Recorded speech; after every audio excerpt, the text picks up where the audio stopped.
Hello viewers, welcome to Bhavani కథల ప్రపంచం. మీలో ఇంకా ఎవరైనా నా ఛానల్‌ని సబ్స్క్రైబ్ చేసుకోకపోతే సబ్స్క్రైబ్ చేసుకోండి ప్లీజ్.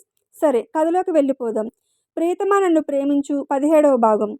ఐషు మాట్లాడకుండా సైలెంట్‌గా ఉంది. ఇది ప్రకృతి విరుద్ధమే కదా అన్నాడు శ్యామ్. దాంతో అలిగినట్లుగా ఉన్న చెల్లెలి వైపు చూసి అన్నం తిను ఐషు అంది అక్షయ. అయినా ఆమె తినడం లేదు. ఏంటి అలక? ఈ ఎలకంతా చాక్లెట్స్ కోసమేనా అంది అక్క. నాకేం అక్కర్లేదు నీ చాక్లెట్స్. వాటిని నువ్వు ఇంకా నీ పెద్ద మరిది కూర్చుని బాగా తినండి అంది ఉక్రోషంగా. అవునొదినా, నాకు భోజనం వద్దు. చాక్లెట్స్ తీసుకురా, అవే తింటాను. అన్నీ నాకే, ఎవరికైనా కావాలని అడిగితే ఇస్తానులే అన్నాడు క్రిష్ ఐశ్వర్యను మరి కాస్త ఉడికిస్తూ. అతని వైపు కోపంగా చూసింది ఐషు. అసలు ఈ చాక్లెట్స్ ఏంటి, ఈ గొడవ ఏంటి? బహుశా ఈరోజు ఒక క్లయింటు నాకు గిఫ్ట్‌గా ఇచ్చిన చాక్లెట్స్ గురించా మీ ఇద్దరూ మాట్లాడుకుంటున్నారు అన్నాడు కిషన్. ఆ మాటకు చాక్లెట్స్ నావి అంటే నావని ఒకరికొకరు వంతులు వేసుకుంటున్నారని భోజనానికి కూర్చున్న అందరూ పగలబడి నవ్వారు. ఐషు మాత్రం నవ్వట్లేదు, తినట్లేదు. ఆ, వాటి గురించే అంటూ సాయంత్రం జరిగింది అంతా చెప్పాడు రామ్. తన అలకకి కారణం ఇదన్నమాట అని అనుకున్నాడు కిషన్. ఐషు పక్కన కూర్చున్న హరీష్ తన జేబులోంచి 2 చాక్లెట్స్ తీసి టేబుల్ కింద నుండి ఐషుకి చూపిస్తూ తీసుకోమని సైగ చేశాడు. ఓరకంట చూసి నాకేం అక్కర్లేదు అన్నట్లుగా ముఖం తిప్పేసుకొని మరుక్షణంలో టెంప్ట్ అయిపోయి వాటిని ఎవరూ చూడకుండా చటుక్కున లాక్కొని చకచకా భోజనం చేసేసి పరుగున తన గదికి వెళ్ళిపోయింది ఐశ్వర్య. ఆమె ఎందుకంత కంగారుగా వెళ్ళిపోయిందో అక్కడున్న ఎవరికీ తెలియలేదు, ఆ ఇద్దరికీ తప్ప. ఐశ్వర్య పరుగు చూసి నాటి గర్ల్ అనుకుని నవ్వుకున్నాడు హరీష్. రాత్రి 10 అవుతుండగా అందరూ నిద్రపోయారు. నిద్రపోవడానికి మంచం మీదకి చేరిన కిషన్కి బయట ఏదో అలికిడి వినిపించడంతో తన గదిలో నుండి బయటకు వచ్చి చూశాడు. ఎవరో వ్యక్తి ముసుగేసుకొని కిచెన్లో అటూ ఇటూ తిరగడం కనిపించింది. సెల్ టార్చ్ వెలుగులో ఒక్కో అలమరా తెరుస్తూ తనకు కావలసిన వస్తువు కనబడగానే దాన్ని అందుకోవాలని ప్రయత్నిస్తున్నాడు ఆ వ్యక్తి. కిషన్ చప్పుడు చేయకుండా కిచెన్లోకి వచ్చి వెనుక నుండి ఆ వ్యక్తిని పట్టుకొని దొరికావు దొంగ అన్నాడు. అరవకండి, నేను దొంగను కాను అన్న అమ్మాయి స్వరం వినిపించింది కిషన్కి. అరవడం ఎందుకు, నేనొక్కడినే చాలు. అయినా ఈ స్వరం మా ఐషూదిలా ఉందే అన్నాడు అనుమానంగా. ఐషూదిలా కాదు, ఐషూదే అంది. వాట్ అంటూ ఆమెను వదిలేసరికి అతని వైపుకి తిరిగిన ఐషూని అదే సెల్ వెలుగులో చూశాడు. అవును, ఆమె ఐషూనే. ఈ దొంగగారికి ఇక్కడేం పని అని వెటకారంగా అడిగాడు. నేను దొంగను కాదన్నాను కదా అంది గునిసినట్లుగా. ఇలా ముసుగేసుకొని అర్ధరాత్రి వేళ తిరిగితే అలానే అనుకుంటారు. ఇంతకీ ఇక్కడ నీకేం పని అని మళ్ళీ అడిగాడు. అది కావాలి అని పైనున్న చాక్లెట్ బాక్స్ని చూపించింది. తినద్దని వదిన కోప్పడింది కదా అన్నాడు. కోప్పడితే తినడం మానేస్తానా? ఇంతకీ మీరు పెదబావా చిన్నబావా అని అడిగింది. ఎవరైతే ఏంటి, రోజు బాగానే పోల్చుతున్నావుగా అన్నాడు. మీ ఇద్దరి వే ఆఫ్ డ్రెస్ని చూసి పోల్చుకుంటున్నాను. ఇప్పుడు నైట్ డ్రెస్లో ఎవరో తెలియడం లేదు అంది. నేను కిషన్ని అన్నాడు. మీరే చెప్పండి, మీ ఫేవరెట్ ఐటెం మీ కళ్ళెదురుగా ఉంటే ప్రశాంతంగా ఉండగలరా? దాన్ని చేతుల్లోకి తీసుకోవాలని అనిపించదా అని అమాయకంగా అడిగింది. ఆమె డైలాగ్కి ఆమెను పైనుండి కింది వరకు చూసి నా మనసులోని ప్రశ్నని నన్ను అడిగితే ఎలా పాప అని అనుకుంటూ, ఇప్పుడు నీకు చాక్లెట్స్ కావాలి అంతేనా, తీసుకో అన్నాడు. అందట్లేదు అంది. మళ్ళీ ట్రై చేయి అన్నాడు. చేతిని బాగా చాచి ప్రయత్నిస్తుంది. వెంటనే ఆమెను వెనుక నుండి పైకి ఎత్తుకున్నాడు. ఆ బాక్స్ని అందుకొని 4 చాక్లెట్స్ తీసుకుంది. ఆమెని నెమ్మదిగా కిందకి దించి ఆమె చేతిలో చాక్లెట్స్ చూసి ఇన్నా అన్నాడు. అన్నీ నాకే కాదులే, నేను ఎవరి హెల్ప్ని ఉంచుకోను, ఇదిగోండి అని ఒక చాక్లెట్ని తీసుకోమన్నట్లుగా ఆఫర్ చేసింది. అతను ఆమెను చూస్తూ తీసుకోకపోయేసరికి వద్దా, సరే అనేసి ఒక్క నిమిషంలో పరుగున వెళ్ళిపోయింది ఆమె. ఆమె వెళ్ళిన వైపే చూస్తూ హో గాడ్, నా గర్ల్ ఫ్రెండ్ చాక్లెట్ పిచ్చిదా అని తనలో తానే నవ్వుకున్నాడు కిషన్. విక్రమ్ ఆఫీస్లో కూర్చుని వర్క్ చేసుకుంటూ తన ఎదురు కుర్చీలో ఏదో ఆలోచనలో ఉన్న కొడుకుని చూసి ఏంటి అంగద్, దేని గురించి అంతలా ఆలోచిస్తున్నావు అని అడిగాడు. ఎస్ఆర్‌కి టెండర్ ఈసారి ఎలాగైనా మనకే రావాలని ఆలోచిస్తున్నాను. నిజాయితీగా మనకెలా రావాలా అని ఆలోచించు. అంతేకానీ ఏం చేసైనా మనమే దక్కించుకోవాలని ఆలోచించకు అన్నాడు తండ్రి కొడుకు ఏం ఆలోచిస్తున్నాడో తెలిసి. It's too late dad. అయినా ఇది రాముడి కాలం కాదు, రావణాసురుడి కాలం. సో మీలా ఉండకూడదు. అందరూ నాలానే ఉండాలి అని చాలా టేక్ ఇట్ ఈజీగా అనేశాడు అంగద్. అంగద్, ఫస్ట్ నీ సేఫ్టీ చూసుకున్నాకే ఏ పనైనా ప్రారంభించు. అనవసరంగా రిస్క్‌లో పడకు. నా మాట విను అని హితబోధ చేయబోయాడు తండ్రి. డైరెక్ట్‌గా వద్దు అని చెబుతుంటే వినట్లేదని రివర్స్‌లో వస్తున్నారా డాడ్? మీకు ఒక విషయం అర్థం కావట్లేదు. అదేంటో తెలుసా? ఎప్పటికీ నేను మారను, అలాగే మీరు మారరు అనేసి క్యాబిన్ నుండి బయటకు వెళ్ళిపోయాడు వాడు. వీడు ఎలా బాగుపడతాడో ఏంటో అని అనుకున్నాడు విక్రమ్ మనసులో. అసలు అంగదు బాగుపడతాడంటారా? ఐషు క్లాసు మరో 5 నిమిషాల్లో పూర్తవుతుందనగా ప్రిన్సిపల్ క్లాస్‌కి వచ్చి, డియర్ స్టూడెంట్స్, మీకు క్లాసెస్ స్టార్ట్ చేసి 2 నెలలు అయ్యింది. ఇప్పటి వరకు అన్ని సబ్జెక్ట్స్‌లో అయిన లెసన్స్ థియరీ వరకు నాకు ప్రాజెక్ట్ రిపోర్ట్ సబ్మిట్ చేయండి. మీకు వారం రోజులే టైం ఇస్తున్నాను అనేసి వెళ్ళిపోయారు. ఓ గాడ్! మధ్య మధ్యలో టెస్టులు పెడుతూనే ఇప్పుడు 2 మంత్స్‌కే రిపోర్ట్ అంటున్నారు. ఇక ఇయర్ కంప్లీట్ అయిపోతే లెసన్స్ అన్నీ వరుసగా అప్పచెప్పమంటారేమో అంది ఐషు తన ఫ్రెండ్స్‌తో. సరేలే, రూల్ అయితే పాస్ అయిపోయింది కదా! ఇక మన పని చాలా ఉంది అనుకున్నారు అందరూ. వేణు, ఎస్ఆర్‌కి టెండర్ పేపర్స్ రెడీ అయిపోయాయా అని ఫోన్ చేసి అడిగాడు కిషన్ కొత్తగా జాయిన్ అయిన అసిస్టెంట్‌ని. అరగంటలో ఫైల్ మీ క్యాబిన్‌కి తీసుకొస్తాను సార్ అన్నాడు ఆ వ్యక్తి. కిషన్‌కి ఫోన్ చేసి అదే టెండర్ ఫామ్స్ గురించి అడిగాడు హరీష్. ఆల్మోస్ట్ అయిపోయిందన్నయ్య, నువ్వు ఇంటికెళ్ళిపో, ఆ పని చూసుకుని నేను వస్తాను అన్నాడు కిషన్. వేణు పేపర్స్ తీసుకురాగానే వాటిని చెక్ చేసి కొన్ని వాల్యూలను మార్చి మరికొన్ని కరెక్షన్ చేసి, ఓకే, ఇప్పుడు ఇది ఫైనల్, రేపు వీటిని సబ్మిట్ చేస్తే పని పూర్తయిపోతుంది. Keep it in a secret place అని వేణుకి చెప్పేసి తను కూడా వెళ్ళిపోయాడు కిషన్. హనీ కాలేజ్ నుంచి ఇంట్లోకి వస్తూ, ఏంటి ఈరోజు మేడం గారి కాలేజ్ త్వరగా అయిపోయిందా అని గార్డెన్లో కూర్చొని చదువుకుంటున్న ఐషుని చూస్తూ అడిగింది. లంచ్ అయ్యాక క్లాసెస్ లేకపోతే త్వరగా వచ్చేసాను అని అంటుండగా, పిన్ని రా ఆడుకుందాం అన్నాడు రోహన్. నేను నీతో ఆడను, నువ్వు చీటింగ్ చేస్తావు అంది ఐషు. చెయ్యను ప్లీజ్, రా పిన్ని. అత్త, నువ్వు కూడా ఆడతావా అని హనీని కూడా అడిగాడు.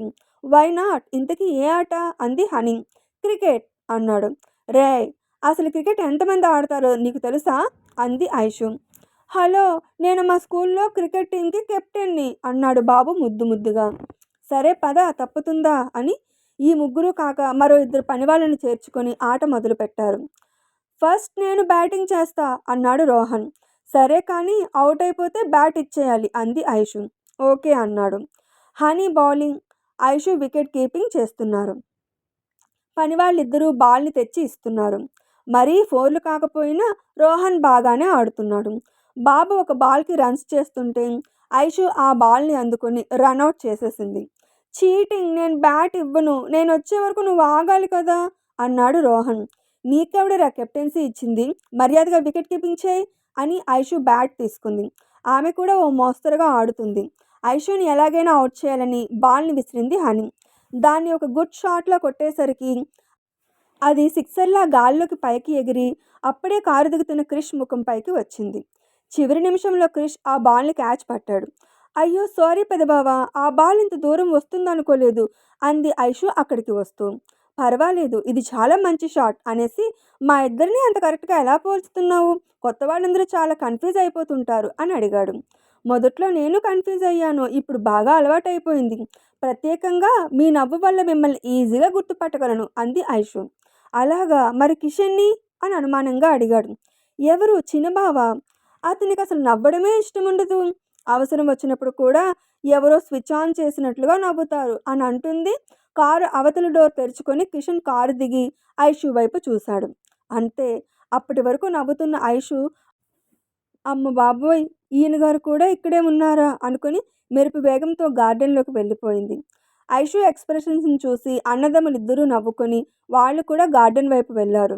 కిషన్ తననే చూస్తూ దగ్గరకు వస్తుండేసరికి అయిపోయాను, ఈయన గారి మీద సెటైర్లు కౌంటర్లు వేయకూడదని ఆల్రెడీ వార్నింగ్ ఇచ్చినా నోటి దురద వల్ల వాగేశాను. ఇప్పుడు ఏమంటారో అనుకుంటూ కంగారు పడుతుంది ఐషు. ఆమెకి ఇంకా దగ్గరగా వచ్చి కోపంగా చూస్తున్నట్లు నటించి బ్యాట్ని లాక్కొని నువ్వు బౌలింగ్ చేయి అన్నాడు కిషన్. హమ్మయ్య అనుకుని బాల్స్ని విసురుతుంది ఐషు. క్రికెట్ అనగానే ఆడని చూడని అబ్బాయిలు ఉంటారా? అందుకే కిషన్ తన విశ్వరూపాన్ని చూపిస్తున్నాడు. ప్రతి బాల్ని 4లు 6లు కొడుతూ ఐషుని చూసి కళ్ళెగరేస్తున్నాడు. అతని వైపు ఒక మాదిరిగా చూసి బాల్ని విసిరింది. అంతే, అది నేరుగా వెళ్ళి స్టంపెట్స్కి తగిలింది. అంపైరింగ్ చేస్తున్న క్రిష్ అవుట్ అని అరిచాడు. ఏ అవుట్ అని తలపై ఉన్న టోపీని తీసేసి గెంతుతూ ఐషు కూడా అవుట్ అవుట్ అంది ఆనందంగా. ఐషు వైపు కోపంగా చూస్తూ బ్యాట్ని విసిరి కొట్టాడు కిషన్. ఓ మై గాడ్ అనుకుని గేమ్ ఓవర్ అని అరుస్తూ ఒక్క పరుగులో ఇంట్లోకి పారిపోయింది ఐషు. ఆమెను చూసి నవ్వుకుంటూనే ఎందుకురా తనని అలా భయపెట్టేస్తున్నావు అన్నాడు క్రిష్. ఇట్ జస్ట్ హ్యాపెండ్ అనేసాడు కిషన్ కూడా నవ్వుకుంటూ. టెండర్ ఆఫీస్లో టెండర్ని సబ్మిట్ చేసేసి రిజల్ట్ కోసం వెయిట్ చేస్తున్నాడు అంగద్. 5 నిమిషాల తర్వాత కిషన్ కూడా వచ్చి సబ్మిట్ చేసేసి బిజినెస్ ఫ్రెండ్స్తో కూర్చొని మాట్లాడుకుంటున్నాడు. అంగద్ కిషన్ సెల్కి కాల్ చేసి రాణి టెండర్ కోసం ఆశగా ఎదురు చూస్తున్నావా మై డియర్ ఎనిమీ అన్నాడు. ఈరోజు కూడా రొటీన్ డైలాగేనా, విని విని చిరాకు వస్తుంది, కొత్తగా ఏమైనా ఆలోచించు అనేసి. ఓ సారీ రా, తప్పుగా అన్నాను, నీకు అంత బ్రెయిన్ లేదు కదా, అదే ఉంటే ఈ పాటికి నీ బిజినెస్ ఎన్నో రెట్లు పెంచేవాడివి, అది లేకే భారం మొత్తం తండ్రి మీద వేసి విలాసాగా తిరుగుతున్నావు అన్నాడు కిషన్. రే అని అంగద్ వైలెంట్ అవ్వబోతుండగా నువ్వేమీ చేయలేవు పెట్రా ఫోన్ అనేసి లైన్ కట్ చేసేసాడు Kishan. The tender goes to Harishchandra constructions అని అనౌన్స్ చేశారు. అందరూ చప్పట్లు కొట్టి కిషన్కి షేక్ హ్యాండ్ ఇస్తున్నారు. అసలే కిషన్ మాటలకు కోపంగా ఉన్న అంగద్ ఆ మాట వినగానే ఇదెలా సాధ్యం, అంత బాగా ప్లాన్ చేసిన టెండర్ వీడికే ఎలా వచ్చింది అని మరింతగా ఇరిటేట్ అయిపోయి చిరాకుగా అక్కడ నుండి వెళ్ళిపోబోతుంటే చిటికెలు వేసి పిలిచాడు కిషన్. అప్సెట్ అయ్యావా మై డియర్ ఎనిమీ ఫ్రెండ్, నేను నీ అంత వేస్ట్ క్యాండిడేట్ని కాదురా. నా ఆఫీసులోకి కొత్తగా జాయిన్ అయిన వారి పుట్టుపూర్వోత్తరాలను తెలుసుకోకుండా ఉంటారని ఎలా అనుకున్నావురా? గుడ్డిగా అందరిని నమ్మేస్తాను అనుకున్నావా? అలా చేసేది నువ్వే. అందుకే కావాలనే నీకోసమే వేణుతోనే తప్పుగా కొటేషన్ ప్రిపేర్ చేయించాను. కరెక్ట్ కొటేషన్ నేను సబ్మిట్ చేశాను. నువ్వు గెలవాలనుకో తప్పులేదు, నువ్వే గెలవాలనుకోకు, అలా అయితే ఎప్పటికీ నువ్వు గెలవలేవు అన్నాడు కిషన్. ఉరుముతున్నట్లుగా చూసి అంగద్ అక్కడి నుండి వెళ్ళిపోయాడు. ఫీవర్ కంప్లీట్గా తగ్గి వారమైనా అవ్వలేదు, అప్పుడే ఇంటర్వ్యూకి ఎందుకు, కొద్ది రోజులు రెస్ట్ తీసుకో అన్నాడు మోహన్ వైశాలిని. డాడ్, ఇంతవరకు మమ్మీ, ఇప్పుడు మీరా? నేను బాగానే ఆరోగ్యంగా ఉన్నాను, నన్ను నేను నిరూపించుకోవాలి, ప్లీజ్ డాడ్, ఐఎమ్ ఓకే అని ఒప్పించేసి 2-3 ఇంటర్వ్యూస్కి అటెండ్ అయ్యింది వైశాలి. సాయంత్రం ఇంటికి వచ్చి మమ్మీ, డాడీ, తాతయ్య అని అరుస్తూ నాకు ఉద్యోగం వచ్చేసింది, వచ్చే వారమే జాయిన్ అవ్వాలి, అది చాలా పెద్ద కంపెనీ, చాలామంది స్టాఫ్ ఉన్నారు, మా ఎండి అయితే వావ్ చాలా అందంగా ఉన్నారు అంది మురిసిపోతుంది. అంత బాగున్నాడా, వెళ్ళి సంబంధం మాట్లాడి రామా అంది మీనా నవ్వుతూ. I don't mind, he was really very handsome, వెళ్ళి మాట్లాడండి, కాకపోతే అతను మరికొద్ది రోజుల్లో పూర్తి చేసుకోబోతున్నారు అనేసి తన గదిలోకి వెళ్ళిపోయింది వైషు. దాంతో ఆ ముగ్గురు నవ్వుకున్నారు. వైషుకు కొన్ని వస్తువులు కావాలని రేపటి నుండి జాబ్కి వెళ్తే షాపింగ్ చేయడం కుదరదని షాపింగ్ కోసం ఒక మాల్కి వచ్చింది. అన్ని ఫ్లోర్స్ తిరిగి తనకు కావలసిన వస్తువులు కొనుక్కొని సెల్లార్లోకి వచ్చి తన స్కూటీని పార్క్ చేసిన ప్లేస్కి వెళ్ళబోతున్న ఆమెకు బ్లాక్ ప్యాంట్, వైట్ టీషర్ట్ మీద బ్లూ ఫార్మల్ బ్లేజర్లో సెల్ మాట్లాడుకుంటూ అటుగా వస్తున్న క్రిష్ కనిపించాడు. అతని కిషన్, కానీ వైషు అతని క్రిష్ అనుకుంటుంది. అతని చూడగానే ఓ మై గాడ్ అనుకొని అతని కంట పడకూడదని ఆమె వచ్చిన వైపే వెళ్ళిపోవడానికి వెనక్కి తిరిగి క్రిష్ తన వెనక వచ్చేస్తున్నాడేమో అని మళ్ళీ వెనక్కి చూసుకుంటూ ముందుకు వెళ్తూ అడ్డుగా ఉన్న వ్యక్తిని చూసుకోకుండా గుద్దేసి సారీ చూసుకోలేదు అని అపాలజీ చెప్తూ ఆమె గుద్దని వ్యక్తిని చూసి షాక్ అయ్యింది. ఎదురుగా బ్లాక్ ప్యాంట్, వైట్ టీషర్ట్ మీద బ్లూ ఫార్మల్ బ్లేజర్లో ఉన్న క్రిష్ కనిపించాడు. దాంతో ఏంటిది, అక్కడ ఉన్నాడు కదా, అంతలోనే ఇక్కడికి ఎలా వచ్చాడు అని బెదురుగా చూస్తుంది. బ్లాక్ జీన్స్, బ్లూ టీషర్ట్ మీద రెడ్ హాఫ్ జాకెట్, లూజ్ హెయిర్‌తో ఒక చేతిలో 2 షాపింగ్ బ్యాగ్స్ పట్టుకొని, మరో చేతిలో సెల్ ఉంటుండగా అతని వంక బెదురుగా చూస్తున్న వైశాలిని చూసి క్రిష్ కూడా ఆశ్చర్యపోతూ, ఈరోజు ఎలా అయినా ఈమెకు క్లారిటీ ఇచ్చే తీరుతాను అనుకుని అడుగు ముందుకు వేశాడు. అతని రాక చూసి ఆమె మరింతగా బెదురుతూ 2 అడుగులు వెనక్కి వేసి వచ్చిన దారినే వెళ్ళిపోదామని మళ్ళీ వెనక్కి తిరిగింది. అప్పటికి కిషన్ ఆమెకు 10 అడుగుల దూరంలోకి వచ్చేశాడు. ఇప్పుడు కిషన్, వైషు, క్రిష్ ముగ్గురు 3 చుక్కల్లా వరుసగా నిలుచునున్నారు. ఆమెకు 2 వైపులా ఒకేలాంటి బట్టల్లో ఒకేలా ఉన్న ఇద్దరు వ్యక్తులు, ఆ ఇద్దరూ క్రిష్‌లానే కనిపిస్తుండడంతో అటు ఇటు 2 సార్లు ముఖం తిప్పి ఇద్దరి వంక ఆశ్చర్యంగా బెదురుగా చూస్తూ మీరు మీరు ఇద్దరు ఒకేలా ఉన్నారు అని ఒక్కో అక్షరం కూడబలుకుతూ అంటూ ముందుకి వెనుకకి కాకుండా త్రిభుజాకారంలా పక్కకు అడుగులు వేసి భయంతో ఒకచోట నిలబడిపోయింది వైశాలి. ఇంకా ఉంది. వైషుకి క్రిష్ విషయంగా క్లారిటీ వస్తుందా? ఇప్పుడైనా అతన్ని క్షమిస్తుందా? ఏం జరుగుతుందో తదుపరి భాగంలో తెలుసుకుందాం.